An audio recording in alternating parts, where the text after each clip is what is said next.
Now, Vidhaya, when we imagine the traditional way of meditation, we imagine a person sitting down, crossing their legs, and closing their eyes and meditating. But meditation is not always about sitting and meditating. Meditation can be done while sitting down, while standing, while lying on a bed, and also while walking. So today, from this video, we are going to find and we are going to learn how to do the walking meditation in the proper way. So to find out, come with me.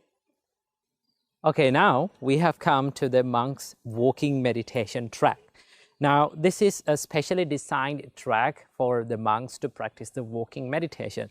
Usually, we make this track around 30 to 40 feet long track for us to easily go back and forth mindfully. Now, I know you may not be able to make such a place in your home to practice walking meditation, but don't worry, we have another option for all of you to practice the walking meditation. But this is the special place and this is the special track that we monks practice the walking meditation.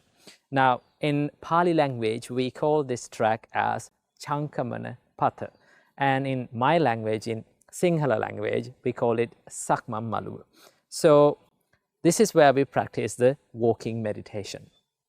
So basically, there are two ways of doing walking meditation.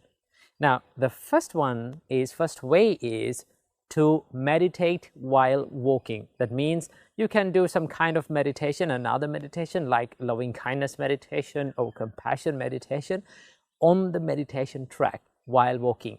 In this way, you don't pay much attention to the walking process. You don't much be aware of walking process. Your awareness is in the loving kindness meditation. So you can do this in this meditation track as well. But now here I need to demonstrate the second type of meditation, and that is to use the walking as the object of meditation. That means mindful walking, to walk to keep each and every step mindfully. So to do that, the first step is to approach the meditation track.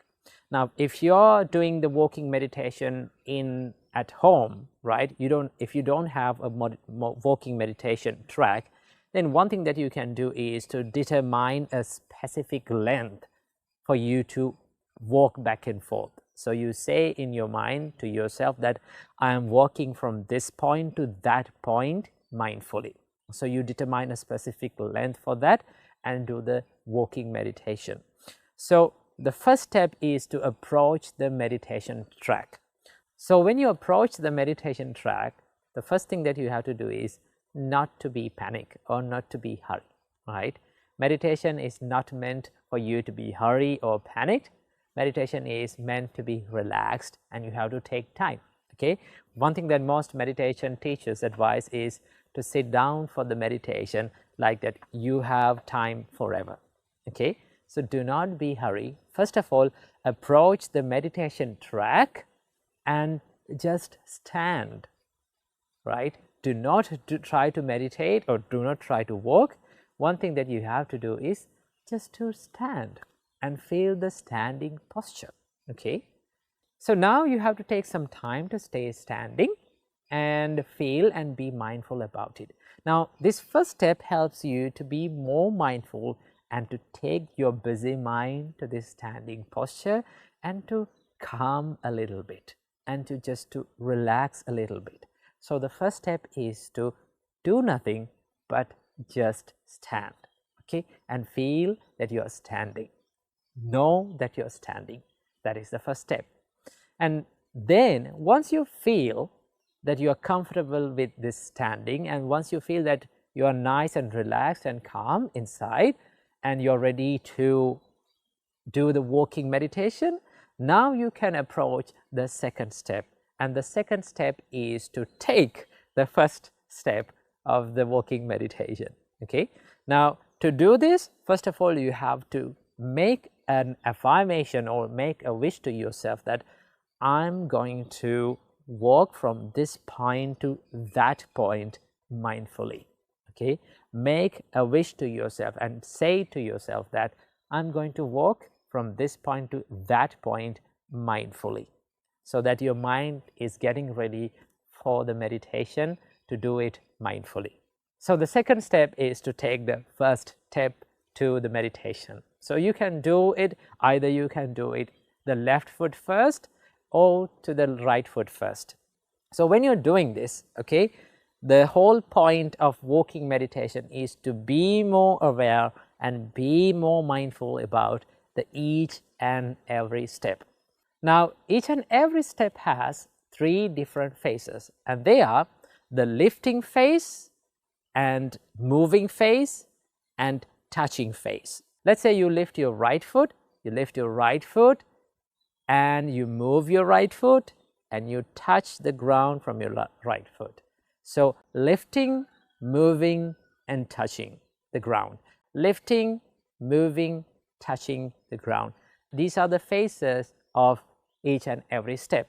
So what we have to do is, when we lift our foot in each and every phase, we have to be mindfully lift it. And when you move your feet, then you have to move your feet mindfully and go to the next phase. And when you keep your feet on the ground, you have to keep it mindfully on the ground. Okay? Know that you're lifting the foot, know that you're moving the foot, and know that you're grounding the foot, keeping or touching the ground from your foot. That is how to do it. So I will demonstrate how to do it with mindful way and in the correct way.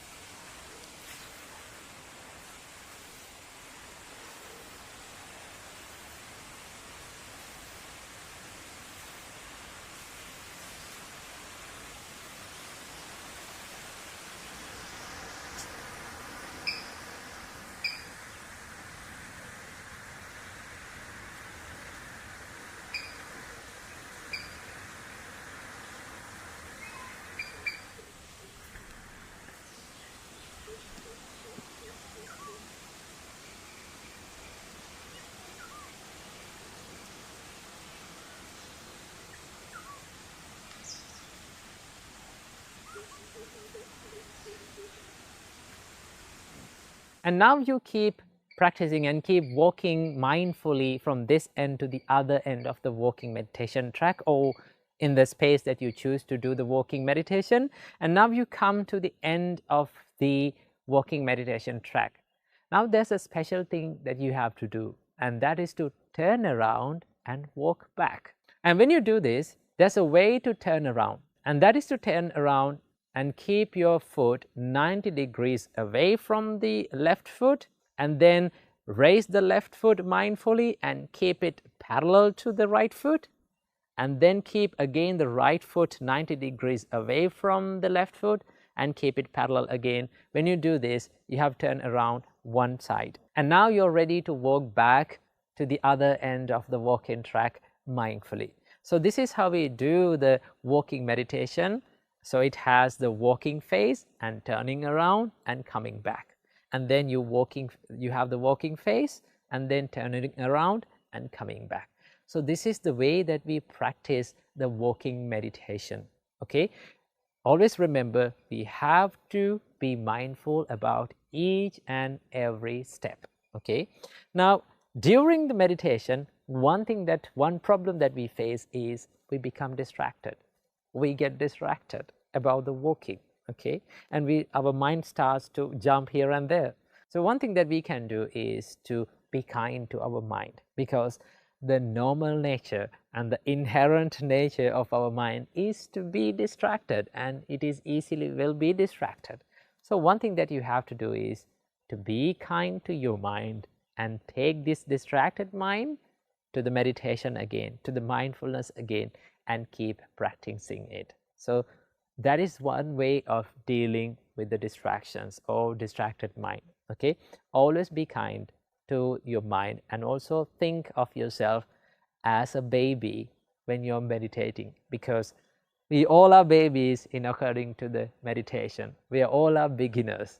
Okay, so don't expect too many big results from yourself. okay? Just try to practice. If let's say you became mindful about just one step, okay, the only thing that you could do was in one session of meditation is only to be mindful about just one step. It's okay. Be kind to yourself. Thank yourself of being mindful to yourself, okay? And then you will enjoy the meditation. So remember, in this meditation, we don't close our eyes, okay? We don't close our eyes, we keep our eyes opened. In the scriptures, it is mentioned that you have to look to the front at least 6 feet forward, okay?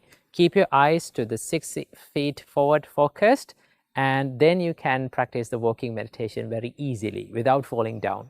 And also, we have to mention about the disclaimers: to not walk too much slowly, because when you walk too much slowly, you might fall, okay? Because we are not used to this slow walking, okay? Because usually when we walk in a certain speed. We are not walking very slowly. So in here, it is okay to walk slowly. We should walk slowly, and also we should get used to walk slowly. But when you practice the mindful meditation, find a speed where you can be mindful about each and every movement of your step, of your foot, and then walk. But do not walk too much slowly, you might fall it, okay? And also, you do not walk, and also do not walk too much fast, so that it is very difficult to be mindful about each and every phase of the foot, okay? So these are the things that you have to keep in your mind.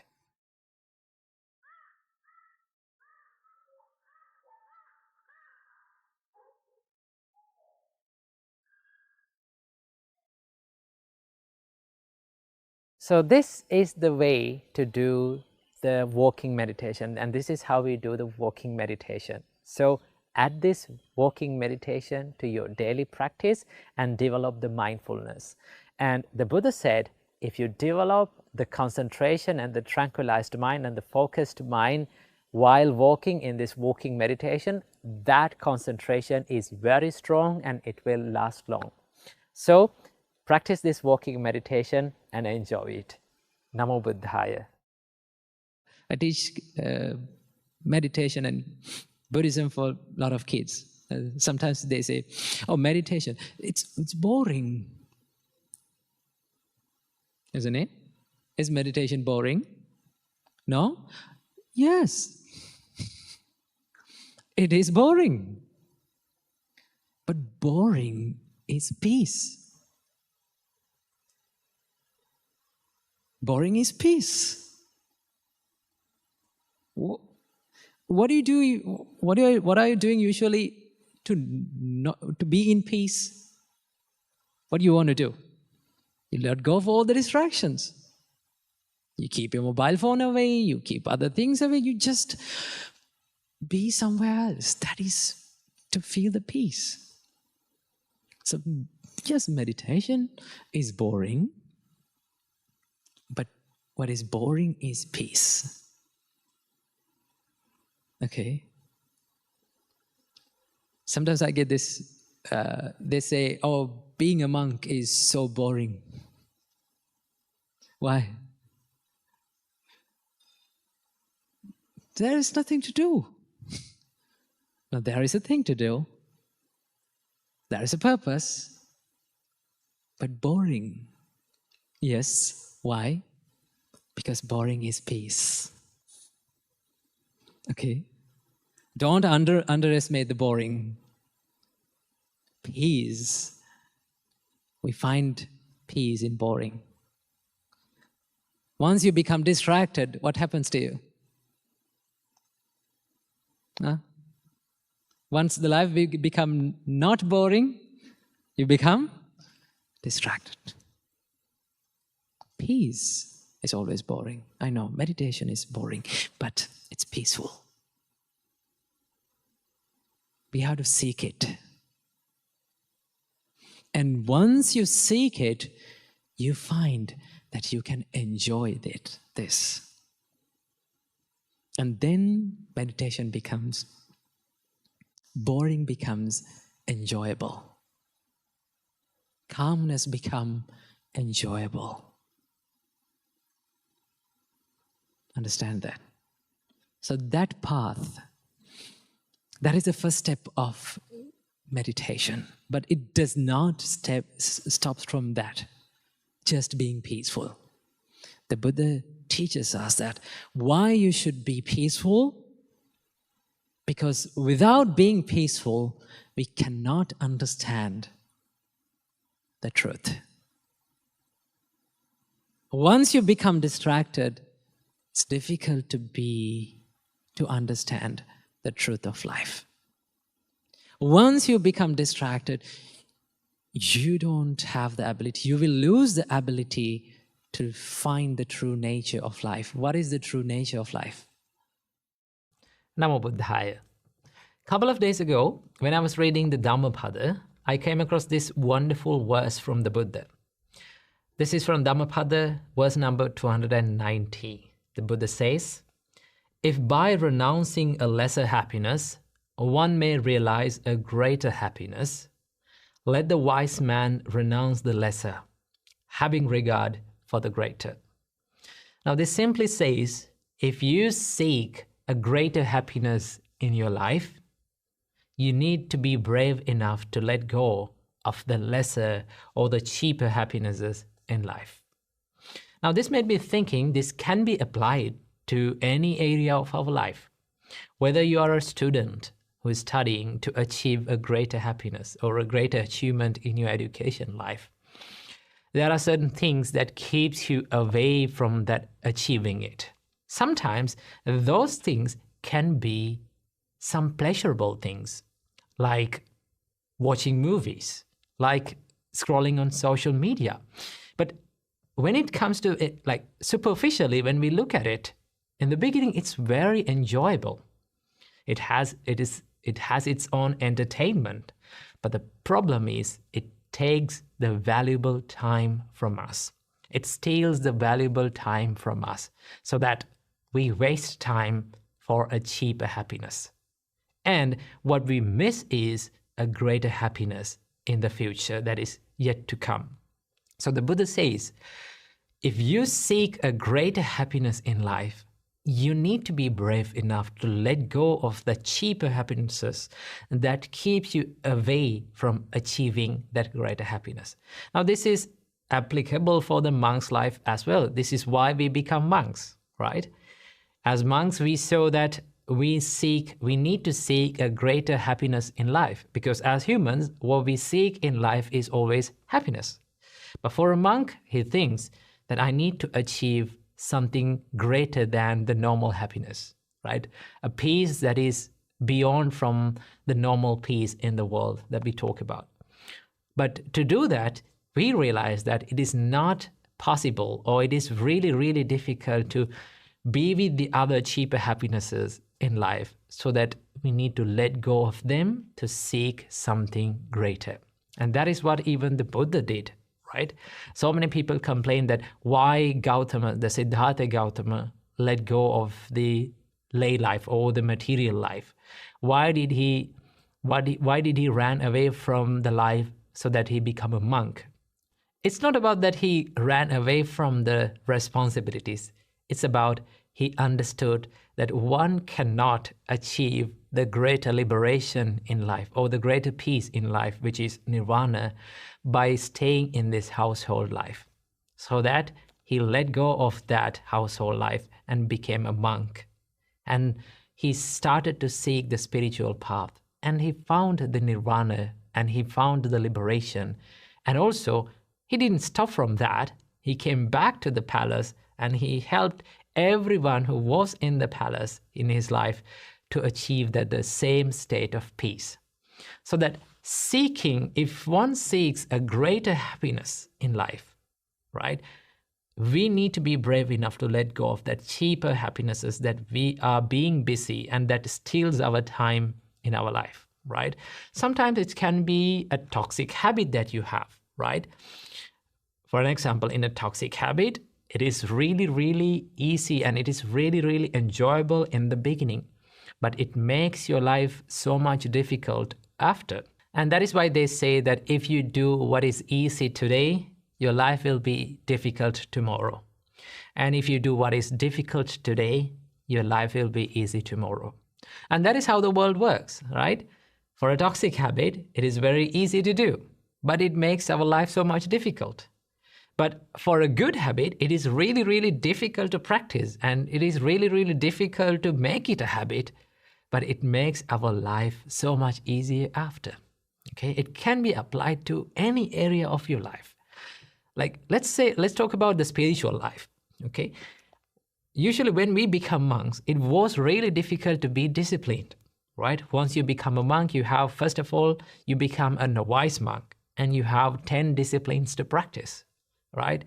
And after staying as a novice monk, you become a higher ordained monk, and then you get, suddenly your precepts and your disciplines reach up to 227 disciplines. And it was really, really difficult to be disciplined. But once you learn, once you practice, once you dedicate your time and energy to be disciplined, it makes your life so much easier. And after some time, you realize that all these disciplines are made for your life to make it easier and make it so much free and make your life so much independent. Okay, so that is why we should believe that we should attain the freedom through discipline, right? Through hard work. So now take a look at your life. What are the things that keeps you away from achieving the greater achievements in your life or greater happinesses in your life? And be brave enough to say no to them, right? When you say no to them, it buys you so much more time that you can focus on what really, really matters. So keep this little advice in your mind, and let's meet with another video. Namo Buddhaya. Namo Buddhaya. Welcome to another video. From today's video, I'm going to be sharing with you one of the most beautiful poems from the Buddha. Now, when it comes to poems, the Buddha had a great talent of uttering poems or uttering verses. We call them gathas in Buddhist texts. So there's a whole array of books that are dedicated only for the verses or the poems that was uttered by the Buddha. For an example, the Dhammapada only contains the verses that was uttered by the Buddha. Sutta Nipata, there's another book called Sutta Nipata, which contains only the verses. So when it comes to uttering poems, the Buddha had a great talent, and these poems are very rich with the direct teachings from the Buddha and very deep meanings about the life. So here's one poem from the Buddha that can inspire you and also that can give you a lot of teachings about the life. The Buddha says, "Let not a person revive the past or on the future build his hopes, for the past has been left behind, and the future has not been reached. Instead, with insight, let him see each presently arisen state." Now, this explains about the mindfulness. This is the whole point of practicing the Buddhist way of mindfulness. Now, when it comes to mindfulness, the word that is given in Pali language for mindfulness is sati. Sati is not always a Buddhist word, or mindfulness is not always a Buddhist word, because before the Buddha also, there were people who practiced sati, but that sati serves a different purpose.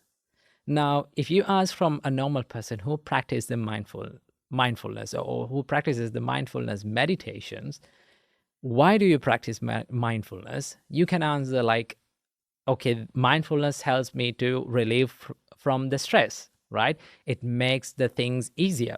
And also it helps me to watch my anger and to control it. Now, it is true that all these purposes are served by the mindfulness, right? All these things are served by the mindfulness to control your anger, to control your emotions, to be more mindful, and also to relieve the stress from your life. It serves that purpose. But in Buddhist practice, the mindfulness serves a purpose that is beyond from these purposes. Okay, The Buddha says, instead, with insight, let him see each presently arisen state. Now, this is the whole point of practicing the Buddhist way of mindfulness, which we called sammasati. It is to see the change. It is to see the impermanence nature of life. In the first, the Buddha says, let not a person revive the past.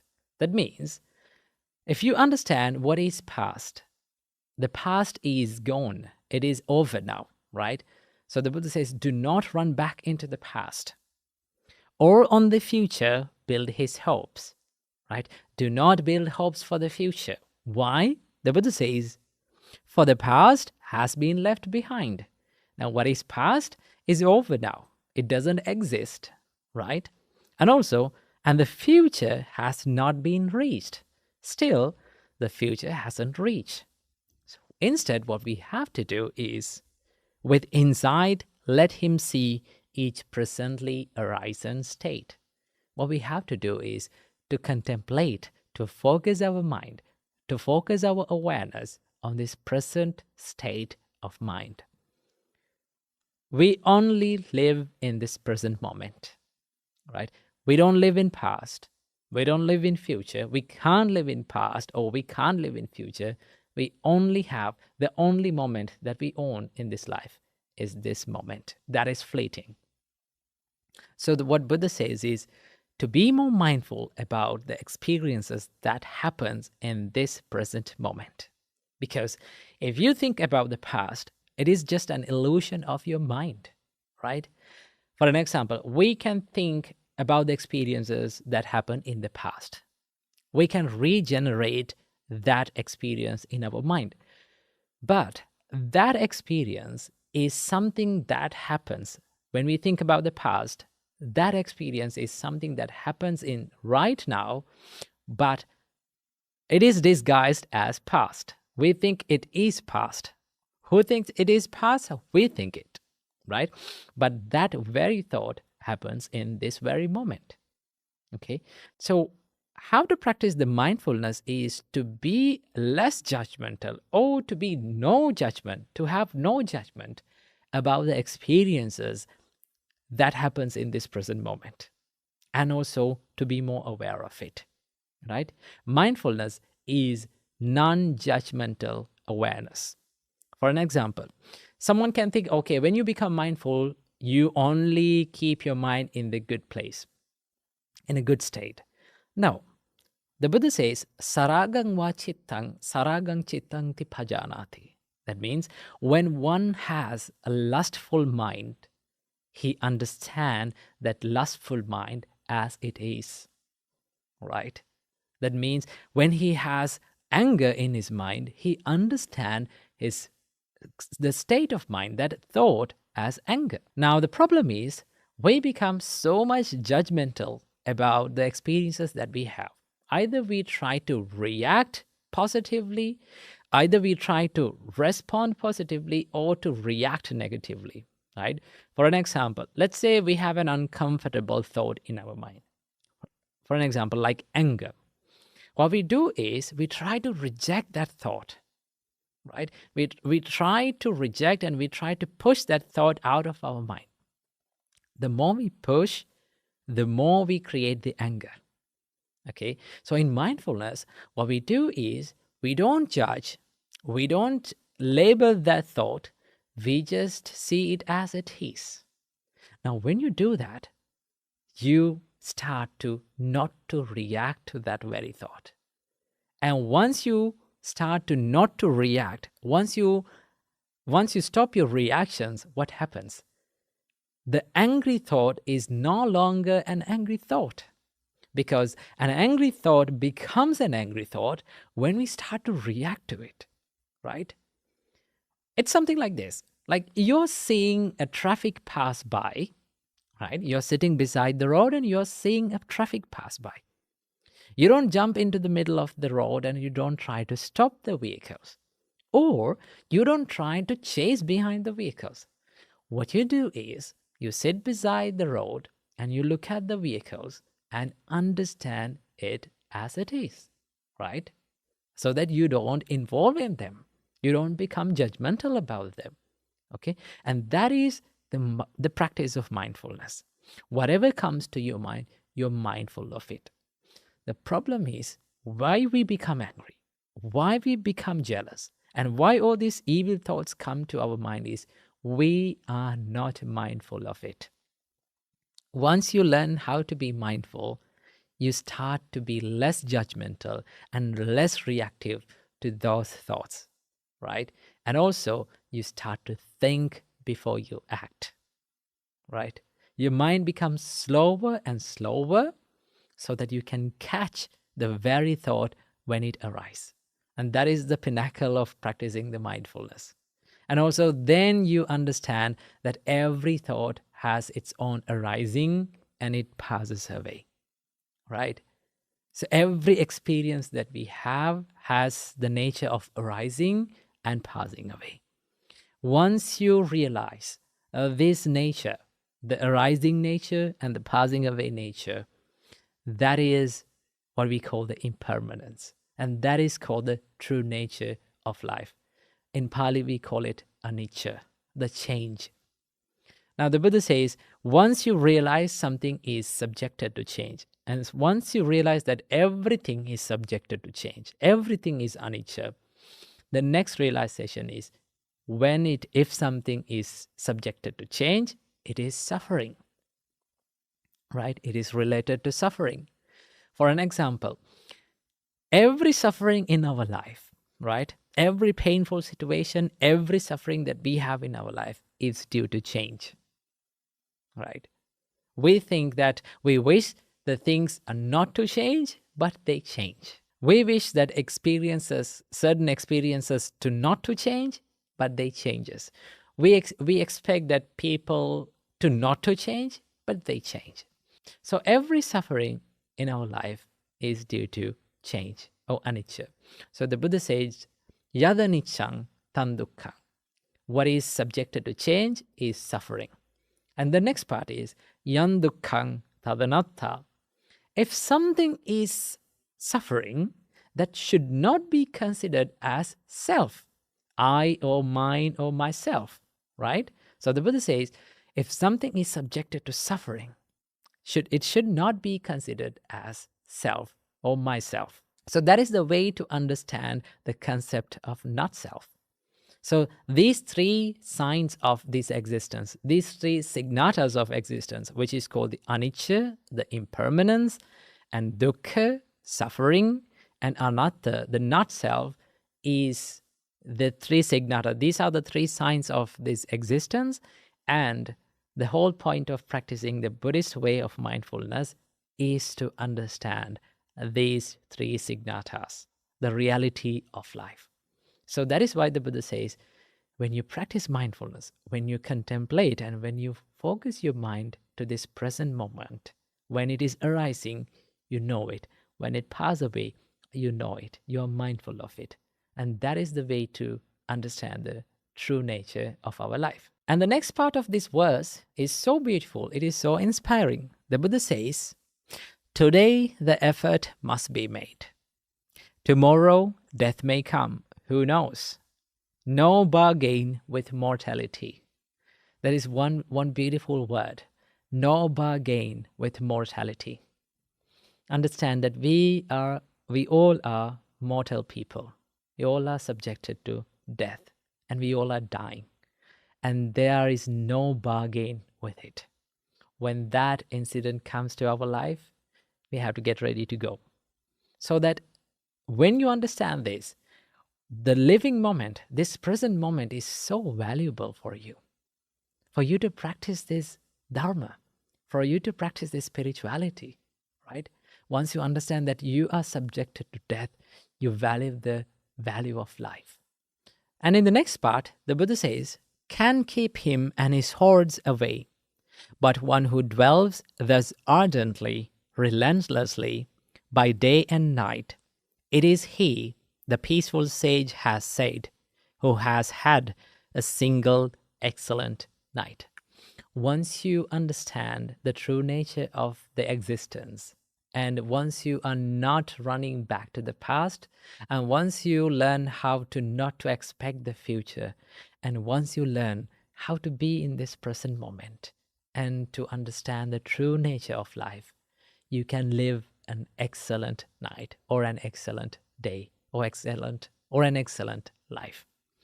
So this is what Buddha meant from this beautiful poem. So the whole point of practicing the mindfulness in Buddhist practice is to understand the impermanence of life. So I think this little poem will help you to understand more about the Buddha's way of practicing mindfulness. So I have mentioned all the links and all the things that you need to read about this sutra and this poem in the descriptions below. So go check it out them, and also try to practice this mindfulness in your life. Try to add it to your daily life and enjoy a peaceful and a happier life. Namo Buddhaya.